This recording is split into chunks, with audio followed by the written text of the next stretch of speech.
Morning everyone और हाय destiny में आपका फिर से स्वागत है। हम खुदा के शुक्रगुजार हैं कि खुदा ने फिर हमें ये मौका दिया कि हम खुदा के चरणों में जो है आकर खुदा के वचन को जो है वो सीख सकते हैं। आज जो है हम गिनती उसका 13वां अध्याय जो है वो पढ़ने वाले हैं। और हम ऑलरेडी 12 अध्याय तक जो है वो देख चुके हैं किस तरह से खुदा उन्हें जो है मिस्र से लेकर आया और किस तरह से उनके तंबू जो है वो विल्डरनेस में गाड़े गए। और खुदा उनके बिल्कुल बीच में जो है अपना वास जो है निवास स्थान जो है वो बनाता है, जिसे हम जो है वो सेंचुरी के रूप में देख सकते हैं कि वो वेदी जिसमें हर आर्टिकल यीशु मसीह को दिखा रहा है। वेदी के आसपास जो भी कबीले हैं जो ठहराए गए हैं और उनके कबीलों के जो हेड्स हैं हर दिशा में, वो भी यीशु मसीह की तरबियत को जो है वो दिखा रहे हैं। खुदा के हुक्म उसकी तरबियत को दिखा रहे हैं। खुदा के हुक्म और उसके ऑर्डिनेंसेस जो है वो उसकी ट्रांसपेरेंसी को दिखा रहे हैं कि वो अपने आप को बयान कर रहा है कि वो कैसा है और वो कैसा अपनी दुल्हन को जो है वो चाह रहा है।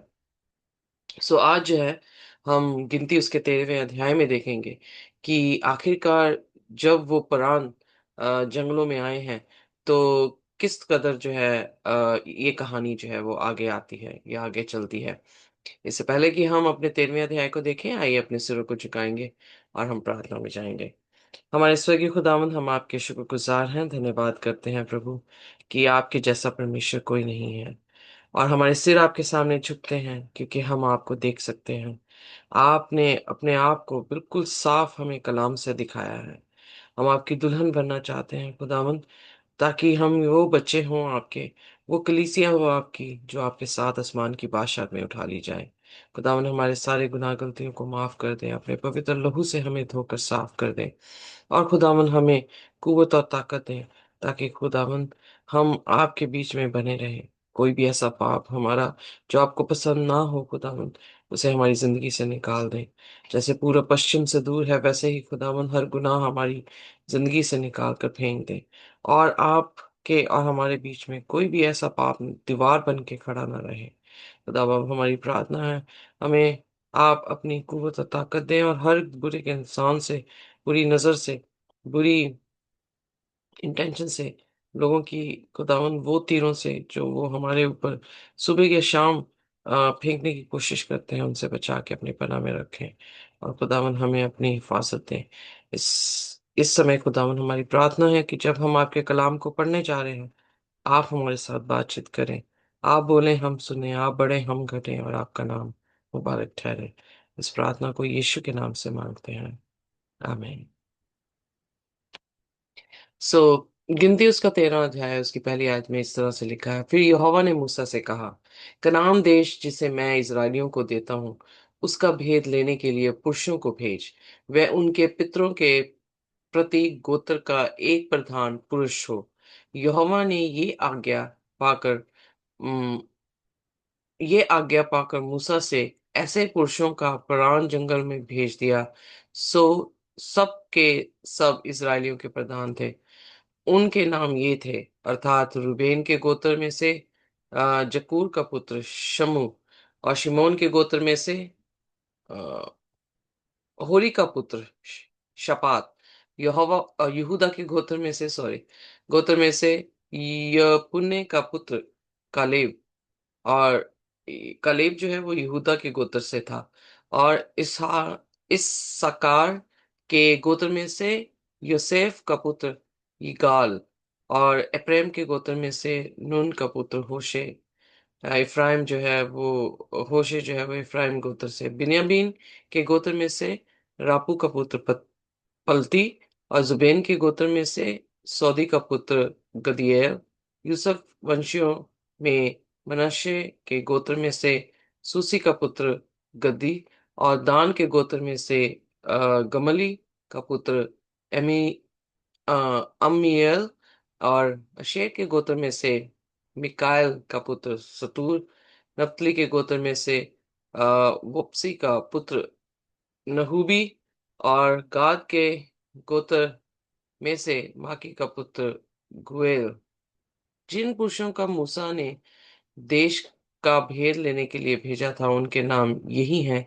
और नून का पुत्र होशे का नाम उसने यहोशू रखा।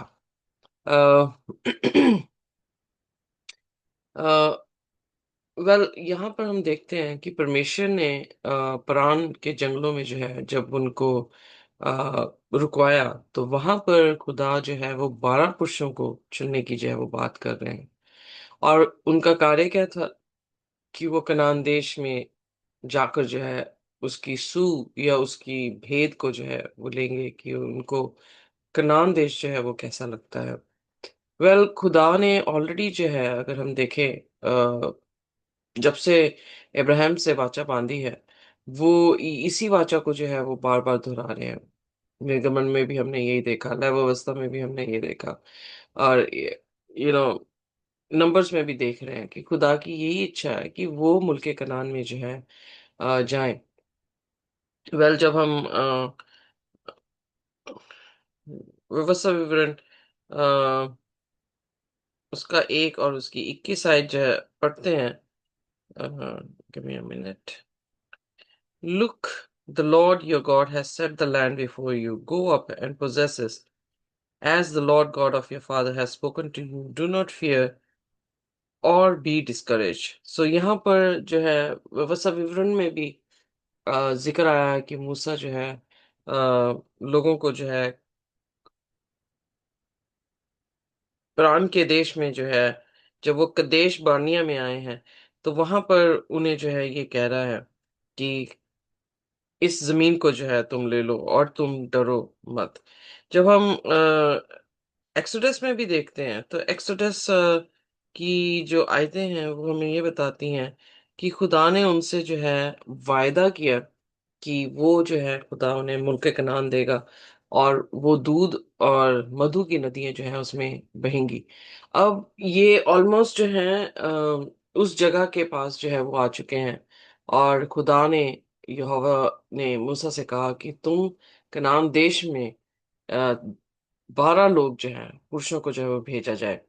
वेल 12 आंकड़ा जो है हम शुरुआत से देखते हैं कि इसमें जो है एक लीडरशिप की खुशबू आती है, क्योंकि 12 खुदा के गोत्र हैं, 12 खुदा के नबी हैं, 12 खुदा के कुलपति रहे हैं, 12 खुदा के जजेस रहे हैं, 12 ही खुदा के जो है चेले थे, यीशु मसीह के चेले थे। सो हम इन 12 गोत्रों को और फिर प्रकाशित वाक्य की 7 और 14 अध्याय में जो 1,44,000 लोग हैं, उनका फ्रैक्शन भी जो है वो 12 है।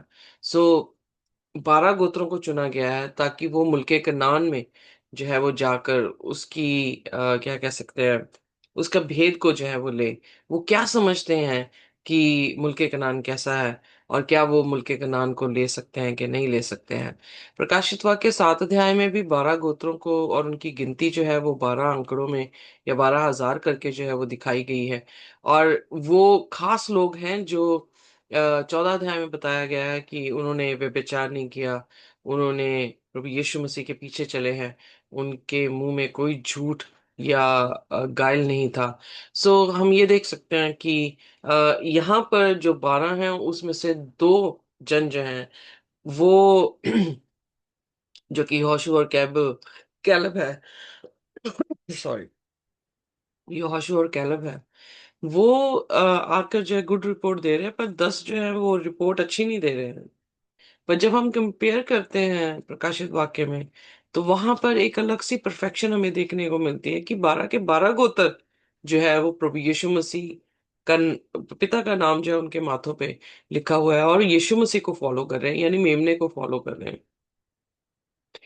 दैट शोज कि शुरुआत में कितना स्ट्रगल था खुदा के लिए कि प्रोपोर्शन या परसेंटेज जो है वो बहुत कम थी जो खुदा के लिए खड़ी हो सकती थी। पर मैं शुक्रगुजार हूँ खुदा की कि अंत के दिनों में जो खुदा की चुने हुई कौम है, खुदा की चुनी हुई कलीसिया है, जो कि परफेक्ट लीडरशिप में है, जो कि परफेक्ट आंकड़े में जो है उसे बताया गया है। क्योंकि हम ऑलरेडी सीख चुके हैं कि इनके गोत्रों में जो गिनती है उनमें जो है वो भिन्नता है।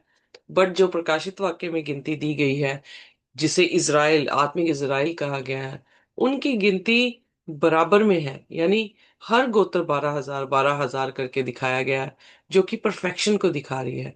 और हर गोत्र में से जो परसेंटेज है जो खुदा के साथ खड़ी है, हम देख रहे हैं कि आखिरी कलीसिया में 100% वो लोग जो है वो खुदा के साथ खड़े हैं और खुदा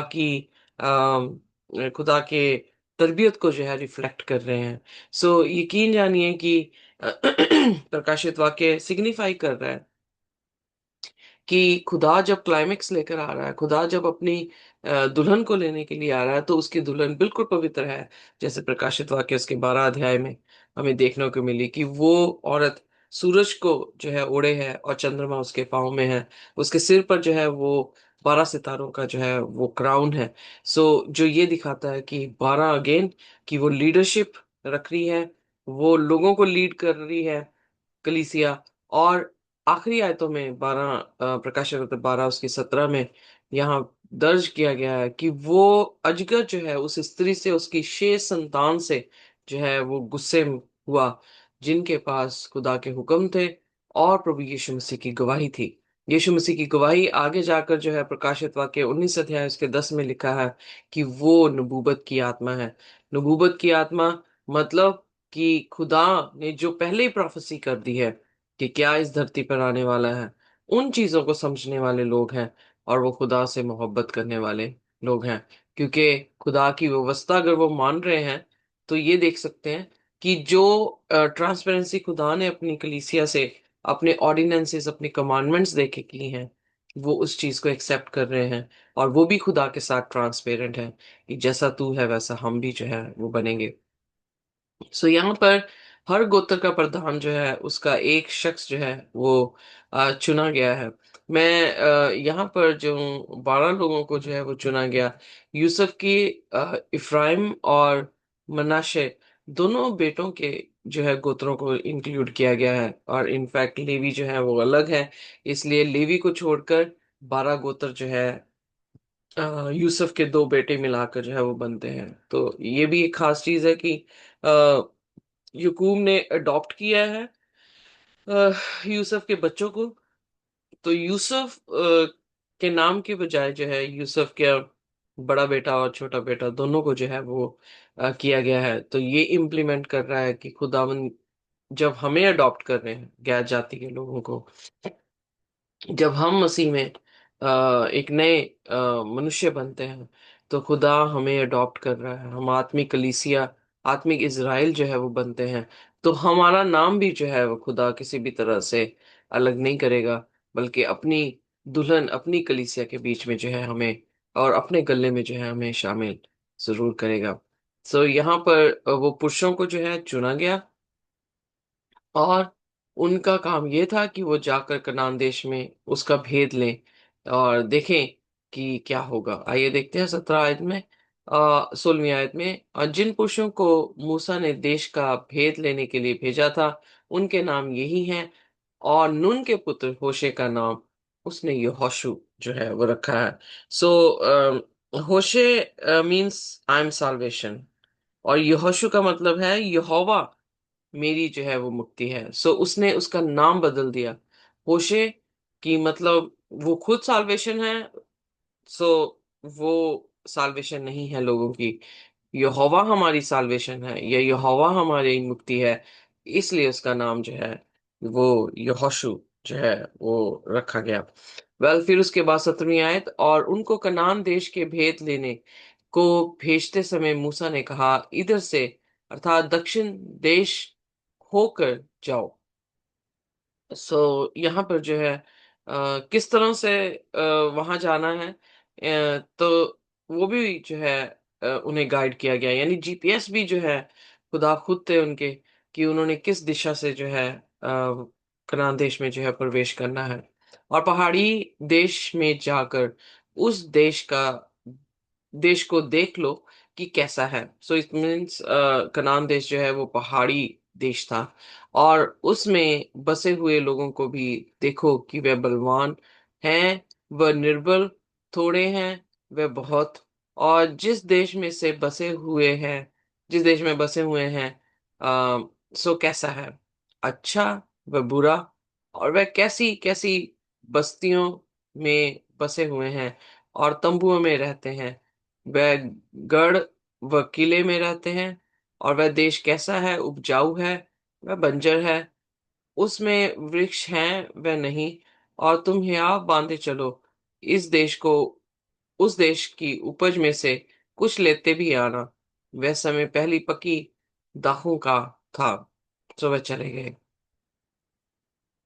so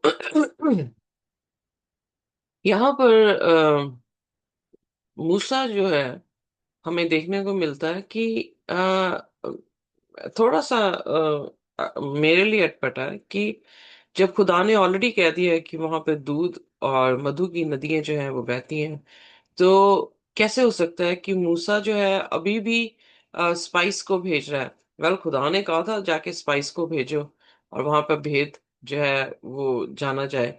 let's see again the first few versus. और यहोवा ने मूसा से कहा, कनान देश जिससे मैं इजरायलियों को देता हूँ, उसका भेद लेने के लिए पुरुषों को भेज। वह उनके पितरों के प्रति गोत्र का प्रधान। सो यहोवा जो है वो भी भेद लेने के लिए उन्हें भेज रहे हैं।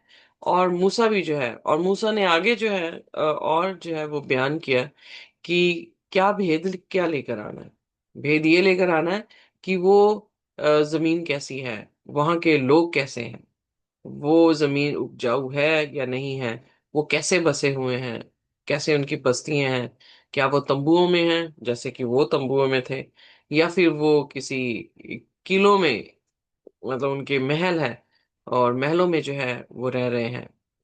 सो वो हर एक चीज की जो है वो जान पड़ताल करने के लिए जो है इन 12 लोगों को जो है वो भेज रहा है। अ,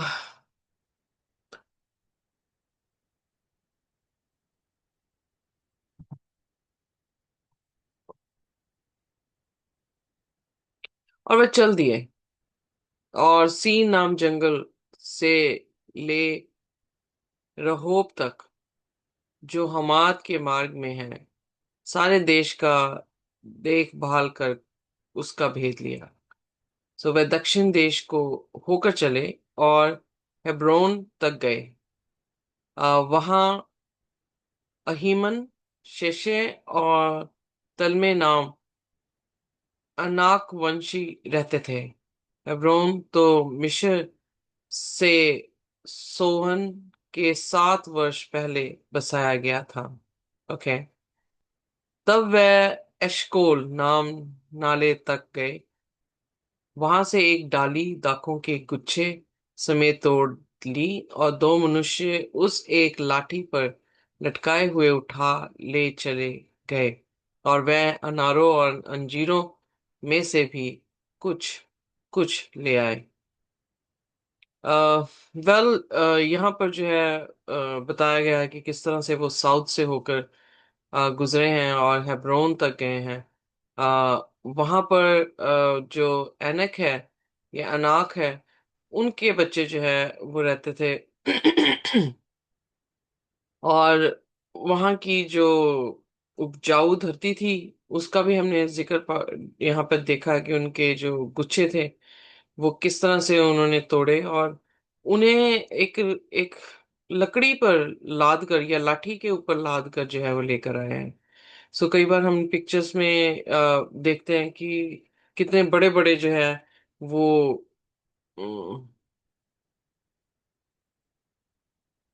दाखी होंगी कि जिसे जो है उन्हें लाठी पर जो है लटका के आना पड़ा होगा।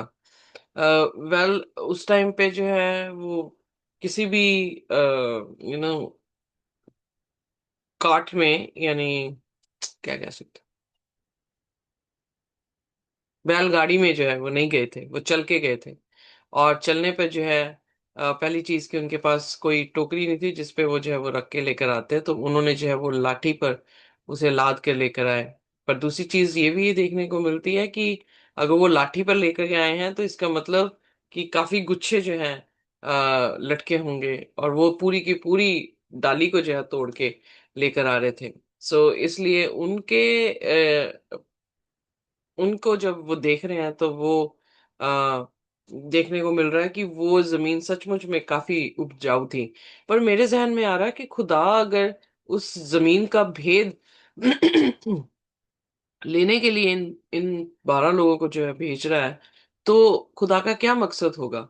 खुदा क्या चाह रहा होगा कि वो क्या देखें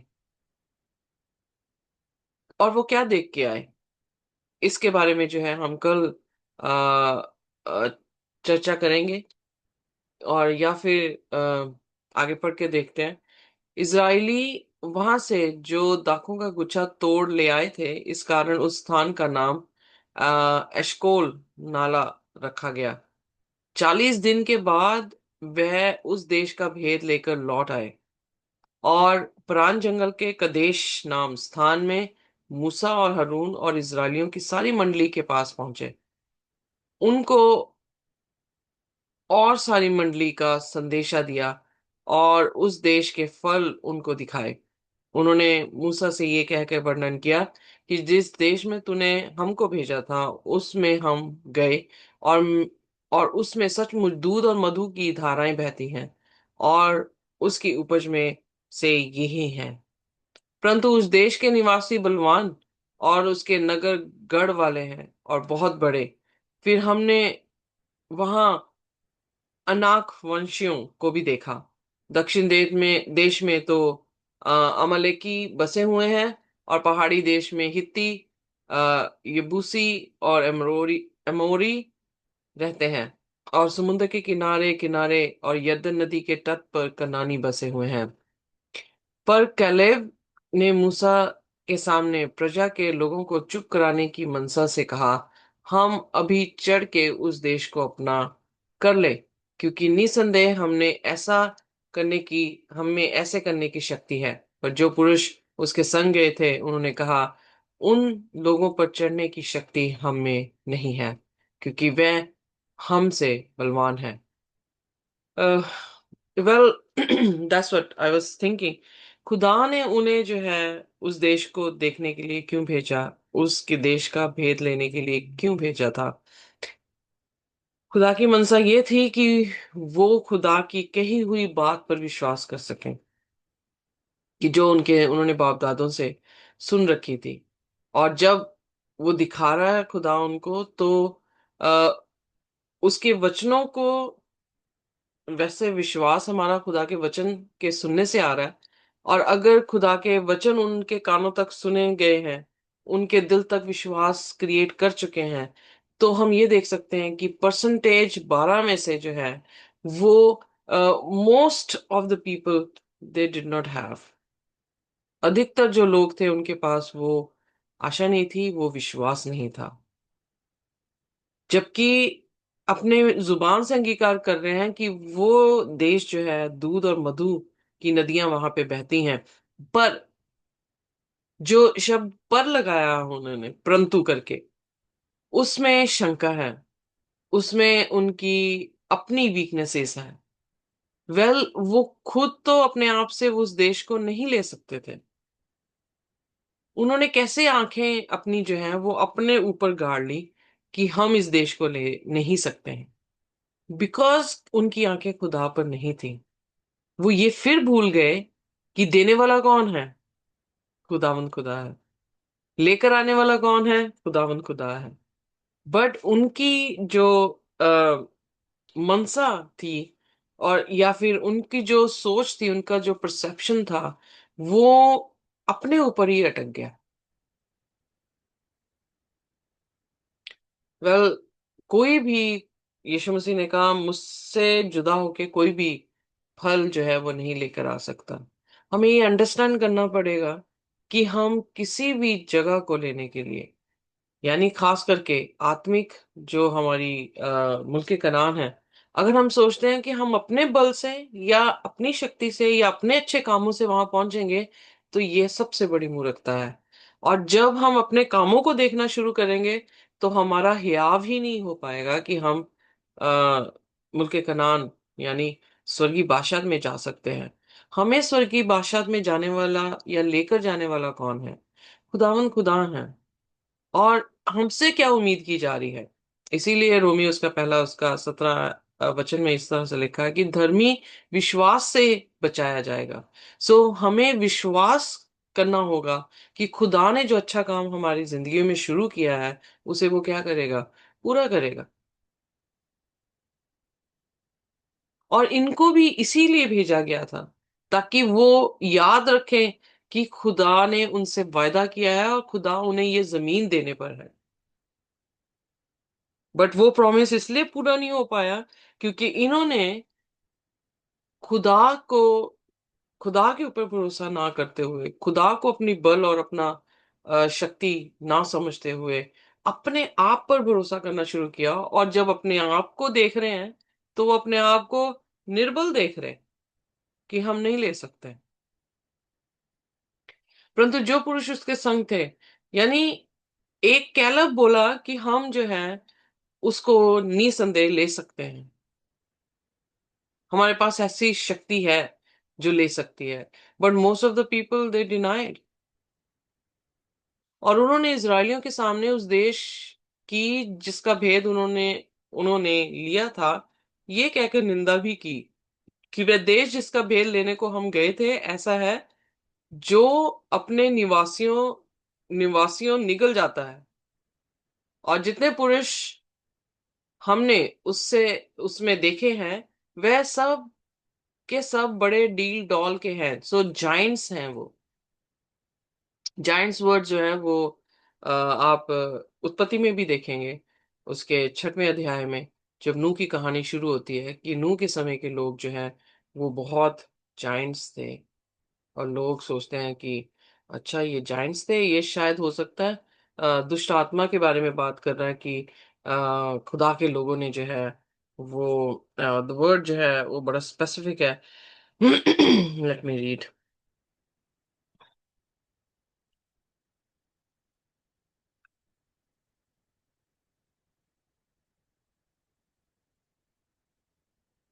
The sons of God saw the daughters of men, that they were fair, and they took them wives of all which they chose.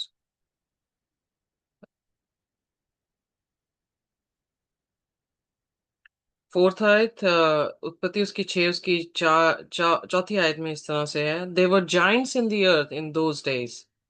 And also after that, when the sons of God came into the daughters of men, and they bare children to them, the same became mighty men, which were of old, men of renown.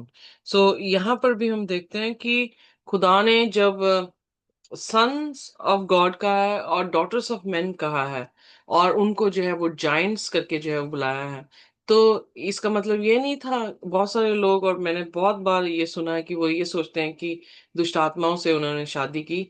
No no no no no no. The daughters of men, men जो है वो एक carnal nature को दिखा रहा है, एक दुष्ट नेचर को दिखा रहा है, या एक पापी नेचर को जो है वो दिखा रहा है। पर जब खुदा के बेटों का शब्द आया है, तो वो टर्म ये दिखा रही है कि वो खुदा के साथ रहने वाले लोग हैं, जो उसकी कवनेंट में जो है वो बंधे हुए हैं। और जब उन्होंने अन्य जातियों के बीच में या जो लोग पापी थे उनके साथ जो है विवाह या शादी की है, वो लोग जो थे जायंट्स थे। जायंट्स मतलब वो डील डॉल में जो है वो काफी बड़े थे। यहाँ पर भी जो है हम वही कंपैरिजन देख रहे हैं। नूह के समय में भी यही कंपैरिजन है। यहाँ पर मूसा के टाइम पे भी यही कंपैरिजन है कि खुदा के लोग जो है, जब उन्होंने इंसानों के लोगों को, मतलब अन्य जाति के लोगों को देखा जो कि जायंट्स थे, जो डील डॉल में भी बहुत अच्छे थे, तो उन्होंने क्या देखा कि वो उन लोगों से जो है वो कमजोर हैं बनिस्बत अ, अ, असल में ये लोग ज्यादा स्ट्रांग हैं जो खुदा के लोग हैं, उन लोगों के सामने जो खुदा के लोग नहीं हैं। बट हम कई बार जो है अपने खुदा को अंडर एस्टिमेट कर लेते हैं। कई बार जो है हमारा ध्यान आ जाता है कि ये लोग जो है कुछ खिला देंगे या कुछ ऐसे कर देंगे वैसे कर देंगे, और हमें अपने खुदा पर भरोसा नहीं होता है। सो बी स्ट्रांग और कॉन्फिडेंट कि हमारा खुदा जो है वो जोरावर है। अ, दुश्मन जब भी इसराइल के ऊपर चढ़ाई करने के लिए आया, तो खुदा ने यही कहा, stand still, see my salvation. उसका उसका अर्थ ये था कि trust me, I am the one who is your fighter, your protector. मैं ही हूं जो तुम्हें बचाने वाला हूं, मैं ही तुम्हारी रक्षा करने वाला हूं। मेरी कवनेंट ही ये है कि मैं तुम्हारा परमेश्वर, तुम मेरे क्या हो, लोग हो। अगर वो हमारा राजा है, हम उसकी प्रजा है, तो कौन हमें बचा सकता है? हम नहीं। राजा का काम है अपनी प्रजा को जो है वो बचाना। सो इसलिए बार बार बाइबल जो है वो जिक्र करती है। और हम कई बार जो है खुदा पर भरोसा ना रखते हुए अपनी बल और शक्ति पर भरोसा करने लग जाते हैं। और ये हमारी कार्नल नेचर है, ह्यूमन नेचर है, जो हमें हमेशा खुदा पर भरोसा करने से जो है वो गिरा देती है। और वो क्या देख रहे हैं? खुदा की पावर पे उनकी नजर बिल्कुल नहीं है, जो उनके सामने इतने मुजाना तरीके से जो है वो काम कर रहा है। उनकी नजर इंसानों के ऊपर है, उनकी डील डॉल के ऊपर है, उनका वहां पे बसने के ऊपर है कि वो कैसे बस रहे हैं। सो हम जब मुल्के कनान, आसमानी मुल्के कनान या स्वर्गीय बादशाहत को लेने पर है, हमारा क्या विश्वास है? हमारी नजरें कहाँ पर है? क्या हमारी नजरें जो है जिस्मानी चीजों के ऊपर है, इस दुनिया की चीजों के ऊपर है, या हमारी नजरें प्रभु यीशु मसीह के ऊपर है? ये मैटर करता है। और 33 आयत में लिखा, फिर हमने वहां नपीलों, और अर्थात नपीली जाति वाले अनाक वंशियों को देखा है, और हम अपनी दृष्टि में तो उनके सामने टिड्डी के समान दिखाई पड़ते हैं, और ऐसा ही उसकी दृष्टि में मालूम पड़ते हैं। सो सैड कि कंपेयर उन्होंने किसके साथ अपने आप को किया। और जब कंपेयर कर रहे हैं, हमने 12वें अध्याय में देखा कि उनका कंपैरिजन जो था वो एक दूसरे के साथ था। मूसा के घर घर के लोगों ने जो है मूसा के साथ अपने आप को कंपेयर किया। उनकी भी यही प्रॉब्लम थी कि उन्होंने खुदा के साथ कंपेयर नहीं किया। यहाँ पर जो है वो अन्य जातियों के साथ कंपेयर कर रहे हैं, उनकी वेल्थ, उनकी उनके उनकी अपीयरेंस के साथ जो है वो कंपेयर कर रहे हैं, और अपने आप को इतना अंडर एस्टिमेट कर दिया, इतना अपने आप को उन्होंने, ये हम्बलनेस नहीं थी, वो अपने आप को और जो उनको बनाने वाला है, जो उन्हें मिस्र से निकालने वाला है, उसको उनको उसको जो है वो बिल्कुल ही क्या कर दिया, छोटा बना दिया। टिड्डी के समान दिखाई पड़ते हैं। और जब हम भी अपने आप को और हमारे खुदा को इतना ही छोटा बना देते हैं, तो यकीनन है कि हम अपनी बैटल्स जो है वो जीत नहीं पाएंगे। हमें अपना सिर उठाना होगा, घमंड से नहीं, बट ये हमारा घमंड होना चाहिए कि हम खुदा को जानते हैं, जो कि यिर्मयाह उसका 9 उसके 23 आयत में जो है जिक्र किया गया है कि अगर घमंड करना है तो इसमें करो कि तुम खुदा को जानते और उसे समझते हैं। और हम खुदा को जानते हैं, उसके वचनों से विश्वास में आए हैं, और उसका वचन हमें ये ढाढ़स देता है कि वो हमारे साथ है। देखो, मैं दुनिया के अंत तक तुम्हारे साथ हूं। खुदा हमारा बल, खुदा हमारी शक्ति, खुदा हमारा गढ़, खुदा हमारी निजात, खुदा हमारा चरवाहा, खुदा हमारा राजा, राजाओं का राजा, प्रभुओं का प्रभु। सो ऑल दीज प्रोमिसेस जो हम बार बार दोहराते हैं अपने प्रार्थनाओं में, वो क्या इंडिकेट कर रहे हैं? Don't look unto the situations, look unto Christ. पतरस पानी पे चल रहा था और पानी की लहरों को देखने लगा तो डूबने लगा। लोगों ने बुड़बुड़ किया और सांप आकर उन्हें काटने लगे, पर जो सांप मूसा ने पीतल का ऊपर उठाया था, जिन्होंने उसको देखा वो बच गए। हमारी आंखें कहाँ लगी हैं? मती की अंजील में 6 की 33 में लिखा, सबसे पहले किसकी खोज करो? खुदा की और उसकी धार्मिकता की, सारी चीजें तुम्हें जो है मिल जाएंगी। Look unto me and be saved, Bible में लिखा है। सो आइए हम अपनी परिस्थितियों को देख के डरे ना, पर हम यीशु मसीह को देखकर ढाढ़स हों, कॉन्फिडेंट हों कि खुदा हमारा ज़ोरावर है और उसकी रज़ा हमारी ज़िंदगी में हमेशा पूरी होती रहे।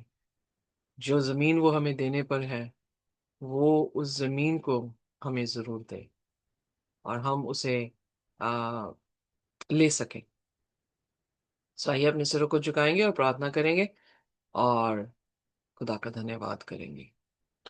हमारे स्वर्गीय खुदावंद, हम आपके शुक्रगुज़ार हैं, धन्यवाद करते हैं इन अच्छे कलाम की बातों के लिए। सचमुच में खुदावंद, हम भी ऐसे निकम्मे लोग हैं। हम भी आपकी तरफ नहीं बल्कि अपनी परिस्थितियों को देखकर अपने आप को बहुत छोटा बना लेते हैं। तो खुदावंद, हमें आप अपने कलाम से इस कदर भरें ताकि हम आपके कलाम को सुनते हुए उस विश्वास में मजबूत रहें, अनदेखी चीज़ों पर भी हम विश्वास कर सकें, जो कि आपका कलाम हमें कहता है। हमने स्वर्ग नहीं देखा, पर खुदावन हम ये जानते हैं आपके कलाम से कि ना आँखों ने ऐसा देखा है, ना कानों ने सुना है और ना ही किसी ने ऐसे इमेजिन भी किया है जो आपने हमारे लिए ज़मीन रखी है। हम उस ज़मीन पर दाखिल हो सकें, ऐसी आप हमें क़ुव्वत और ताकत दें। हमारी गुनाह गलतियों को माफ़ कर दें और हमें खुदावन अपने स्वरूप में ढालते चले जाएँ। आपकी रज़ा हमारी ज़िंदगी में पूरी होती रहे। इस प्रार्थना को यीशु के नाम से माँगते हैं। आमीन। खुदा की शांति और उसका अनुग्रह हमारे साथ जब तक हम प्रभु यीशु मसीह को रूबरू ना देख लें, इसी तरह से बना रहे। आमीन।